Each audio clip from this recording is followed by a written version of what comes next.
साथीहरू है अस्ति चाहिँ एटिटिसीमा नानीले सबै कम्पिटिसनहरू जितेर मेडलहरू सर्टिफिकेटहरू ट्रफीहरू लिएर आएको थियो।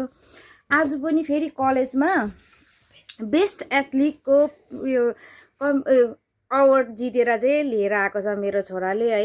अब म त प्राउड नै छु सधैँभरि मेरो छोराले सबै कुरो जितेर लिन्छ भनेर हैन। त छोरी पनि कमीको चाहिँ छैन, छोरीले पनि सबै जितेर नै लिन्छ। छोराले फेरि पनि जितेर ल्याएको छ। बेस्ट एथलिट मेल यो चाहिँ सबै अब स्पोर्ट्स विकमा सबैभन्दा बेसी पोइन्ट ल्याउनेले पाएको छ।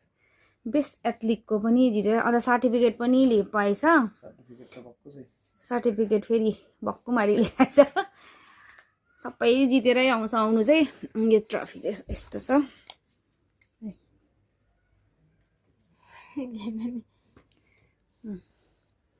राम्रो छ मेरो छोरा, गुड बोय छ नि छन् त।